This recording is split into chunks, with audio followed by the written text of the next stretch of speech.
Hello friends, எல்லாருக்கும் வணக்கம். Welcome to Google channel. இன்றைக்கி என்ன வீடியோ பார்க்க போகிறோம் அப்படின்னா, இந்த மே மாதத்துக்கு சேமிப்பு பிளான் தான் பார்க்க போகிறோம். நம்மளோட டார்கெட் டேஸ் பார்த்திங்க அப்படின்னா 31 நாளில் சேமிக்க போகிறோம். ஒவ்வொரு மாதமும் நம்ம சேமிப்பு சேலஞ்ச் போகிறோம். யார் எவ்வளோ லாஸ்ட் மந்த் ஏப்ரலில் சேமிச்சிங்க அப்படின்னு சொல்லிட்டு கமெண்ட்ஸில் சொல்லுங்கள். நம்ம வீடியோ பார்க்குற நிறைய வியூவர்ஸ்க்கும் கொஞ்சம் மோட்டிவேஷனாக இருக்கும். ஸோ இப்போ இந்த மாதம் நம்ம எப்படியெல்லாம் சேமிக்க போகிறோம், என்ன கோல் அப்படிங்கிறத வாங்க பார்க்கலாம்.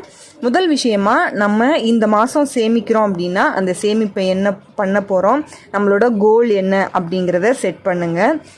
ரெண்டாவதாக நம்ம இந்த 31 நாளில் எவ்வளவு சேமிக்கலாம், எவ்வளவு சேமிப்பு பண்ண முடியும், நம்மளோட ஃபினான்ஷியல் ஸ்டேட்டஸ் என்ன அப்படிங்கிறது எல்லாத்தையுமே டிசைட் பண்ணிவிட்டு ஒரு டார்கெட் மாதிரி ஃபிக்ஸ் பண்ணி ஒரு பிளான் பண்ணுங்கள். அந்த மாதிரி பண்ணும்போது கண்டிப்பாக இது ஒவ்வொரு மாதமும் நம்மளால் சேமிப்பு பண்ண முடியும். டெய்லி சேமிக்கிறதா இருக்கட்டும், இல்லை மாதம் சேமிக்கிறதா இருக்கட்டும், எந்த சேமிப்பாக இருந்தாலும் சேமிப்பு அப்படிங்கிறது ரொம்ப ரொம்ப முக்கியம். அதனால தான் ஒரு பிளான் இருக்கணும். நம்மளுக்குன்னு ஒரு டார்கெட் ஃபிக்ஸ் பண்ணணும். ஒரு மாதத்தில் இவ்வளவு சேமிக்கணும், 6 மாதத்தில் இவ்வளவு சேமிக்கணும் அப்படின்னு நம்மக்கிட்ட ஒரு டார்கெட் இருந்துச்சு அப்படின்னா கண்டிப்பாக நம்மளால் சேமிக்க முடியும். கொஞ்சம் கொஞ்சமாக உங்களோட சேமிப்பை ஸ்டார்ட் பண்ணுங்கள். எப்போதுமே சின்னதாக நம்ம செய்கிற விஷயம்தான் ஒரு பெரிய மாற்றத்தை கொண்டுட்டு வரும். சிறு துளி தான் பெரும் வெள்ளமாக மாறும். உங்களோட சேமிப்பு இது வரைக்கும் நீங்கள் சேமிக்கலைன்னா கூட சேமிப்பை ஸ்டார்ட் பண்ணுங்கள். வாங்க இப்போ எப்படியெல்லாம் சேமிக்க போகிறோம் அப்படிங்கிறத பார்க்கலாம். இப்போது முதல் சேமிப்பாக தின சேமிப்பு தான் பண்ண போகிறோம். இந்த தின சேமிப்பில் நான் ஒவ்வொரு நாளும் எவ்வளவு சேமிக்க சொல்லியிருக்கேன் அப்படின்னா 40 ரூபா சொல்லியிருக்கேன். டே 1 40, டே 2 40ன்னு ஒவ்வொரு நாளும் நம்ம 40 ரூபா எடுத்து வைக்க போகிறோம். அந்த மாதிரி சேமிக்கும் போது 31 நாளில் நம்ம எவ்வளவு சேமிச்சிருப்போம் அப்படின்னா 1240 ரூபா சேமிச்சிருப்போம்.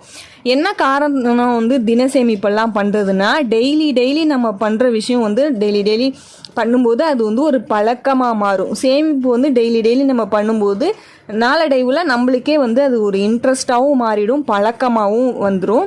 ஸோ அதனால தான் தின சேமிப்பெல்லாம் கம்பல்சரி பண்ண சொல்கிறது.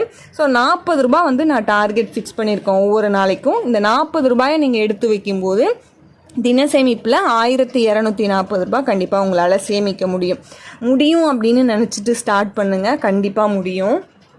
ரெண்டாவது சேமிப்பு பார்த்திங்கன்னா வார சேமிப்பு. இந்த வார சேமிப்பை நம்ம 2 விதமாக பண்ணலாம். ஒன்று நம்ம ஒரு டார்கெட்டாக ஃபிக்ஸ் பண்ணிக்கலாம். ஒவ்வொரு வாரமும் 200 ரூபான்னு டார்கெட் மாதிரி ஃபிக்ஸ் பண்ணிவிட்டு அந்த வாரம் 200 ரூபாய் எடுத்து வச்சிடலாம். இல்லை இந்த மாதிரி முடியாது அப்படிங்கிறவங்க ஒவ்வொரு வாரமும் பண்ணுற செலவுகள்லேருந்து 200 ரூபாயிலிருந்து 300 ரூபாய் சேமிக்க ட்ரை பண்ணணும். இந்த 2 மெத்தடில் எது உங்களுக்கு சூட் ஆகுதுன்னு பார்த்துக்கோங்க.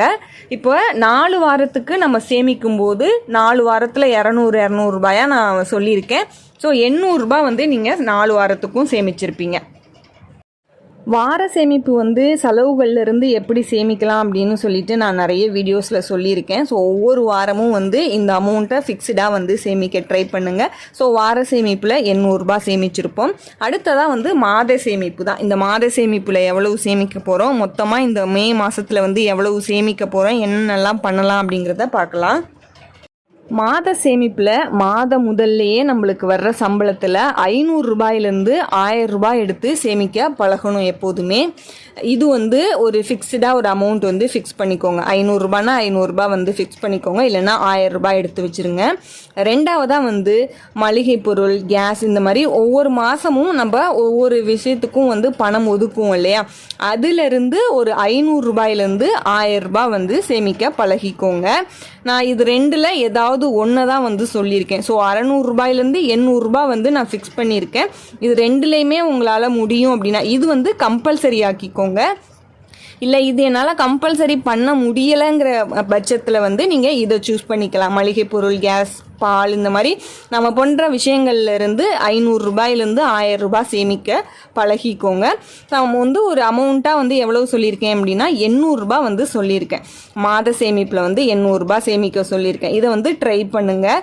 ஒவ்வொரு மாதமும் நம்ம இந்த மாதிரியெல்லாம் சேமிக்கிறது என்ன காரணம் அப்படின்னா, இந்த மாதிரியெல்லாம் சேமிக்கும் போது தான் நம்மளோட கஷ்டங்களில் நம்ம சேமிப்பு தான் நம்மளுக்கு உதவும். ஸோ இந்த ஒரு மாதத்தில் 31 நாளில் நம்ம எவ்வளவு சேமிச்சிருப்போம் அப்படிங்கிறத பார்க்கலாம். தின சேமிப்பு, வார சேமிப்பு, மாத சேமிப்புன்னு 3 விதமான சேமிப்பு சொல்லியிருந்தேன். இந்த 3 விதமான சேமிப்புலையும் நம்ம மொத்தமாக எவ்வளவு சேமிச்சிருப்போம் அப்படின்னா 2840 ரூபாய். தின சேமிப்பில் 1240 ரூபாய், வார சேமிப்பில் 800, மாத சேமிப்பில் 800ன்னு சொல்லியிருக்கேன். ஸோ 2840 ரூபாய் இந்த மே மாதத்தில் சேமிப்பு சேலஞ்ச் சொல்லியிருக்கேன். எவ்வளவு சேமிக்கிறீங்க அப்படிங்கிறத அடுத்த மாதம் ஜூன் மாதம் வர்ற சேலஞ்சில் வந்து கமெண்ட் பண்ணுங்கள். இந்த மாதிரி ஒவ்வொரு மாதமும் நம்ம சின்ன சின்ன சேமிப்பு தான் வருஷத்தோட கடைசியில் ஒரு பெரிய தொகையாக மாறும். ஓகே, இந்த மாதிரியெல்லாம் சேமிக்கிறோம். இது என்னெல்லாம் பண்ணலாம் அப்படின்னா நகை சீட்டு மாதிரி போடலாம், ஆர்டி போடலாம், குழந்தைங்களுக்கு வந்து பிபிஎஃப், எஸ்எஸ்ஒய், எம்ஐஎஸ் ஸ்கீம் அப்படின்னு நிறைய போஸ்ட் ஆஃபீஸில் வந்து சேமிப்புக்கான ஸ்கீம் எல்லாம் நிறைய இருக்குது. அந்த மாதிரி ஸ்கீம்லாம் உங்கள் குழந்தைங்களோட எதிர்காலத்துக்காக நீங்கள் போடலாம். 2840 ரூபாயை வந்து நீங்கள் இந்த விதமான சேமிப்புகளில் வந்து பிரித்து கூட வந்து சேமிக்கலாம். இந்த சேமிப்பு பண்ணி நம்ம இதை அப்படியே வீட்டில் வச்சுருந்தோம் அப்படின்னா இது வந்து பெருகாது. நீங்கள் ஒன்று நகை சீட்டு மாதிரி போட்டுக்கலாம், ஒரு 1000 ரூபாய் நகை சீட்டு போடலாம், 500 ரூபாய் ஆர்டி, குழந்தைங்களுக்கு வந்து எஸ்எஸ்ஒய் இல்லை பிபிஎஃப் ஸ்கீமில் வந்து ஒரு 500 ரூபாய், கோல்டு காயின் வாங்குறதா இருந்தால் 500 ரூபாயிலேருந்தே கோல்டு காயின் கிடைக்குது, கோல்டு காயினாக வந்து வாங்கிக்கலாம். இல்லை ஒரு குலுக்கல் சீட்டு, ஏல சீட்டெல்லாம் போடுறீங்க அப்படின்னா பல்கான அமௌண்ட் கிடைக்கும் போது அந்த அமௌண்ட்டை திரும்ப எஃப்டியில் மாதிரி போடலாம் போஸ்ட் ஆஃபீஸில். இந்த மாதிரி நிறைய ஸ்கீம் இருக்குது. நீங்கள் கொஞ்சம் கொஞ்சமாக சேமிக்கிற சேமிப்பை வந்து இன்னும் மேலும் பெருக்கிறதுக்கு நிறைய விதமான சேமிப்பு திட்டங்கள்லாம் இருக்குது. அதெல்லாம் தெரிஞ்சு வச்சுக்கோங்க. நம்மளோட சேமிப்பை வீட்டிலே வச்சுட்டோம் அப்படின்னா அந்த அமௌண்ட் வந்து பெருகாது. அதனால் இந்த ஸ்கீம்லாம் வந்து கொஞ்சம் கொஞ்சமாக இன்வெஸ்ட்மெண்ட் பண்ணுங்கள். நமக்குன்னு ஒரு கமிட்மெண்ட்டை நீங்கள் உருவாக்கிக்கிட்டால் மட்டும்தான் அந்த கமிட்மெண்ட்டுக்காக நம்ம சேமிக்க ஆரம்பிப்போம். இப்போ நகை சீட்டெல்லாம் போடுறீங்க அப்படின்னா ஸ்டார்ட் பண்ணிட்டீங்க அப்படின்னா அடுத்த மாதம் நகை சீட்டு கட்டணுமே அப்படிங்கிற அந்த மைண்ட் செட் இருக்கும் உங்களுக்கு. ஸோ அதுக்காக சேமிக்க ஸ்டார்ட் பண்ணுவீங்க. எந்த லட்சியமுமே இல்லாமல் டார்கெட்டு பிளான் எதுவுமே இல்லை அப்படின்னா நம்மளால் சேமிப்பே பண்ண முடியாது. கொஞ்சம் கொஞ்சமாக உங்களோட சேமிப்பை ஸ்டார்ட் பண்ணுங்கள். சேமிப்பு மட்டும்தான் நம்மளோட கஷ்ட காலத்தில் நமக்காக உதவக்கூடியது. நம்மளோட கனவை வந்து நனவாக்கக்கூடியது என்ன அப்படின்னா சேமிப்பு தான். அதனால சேமிப்பு அப்படிங்கிறது ரொம்ப ரொம்ப முக்கியம்.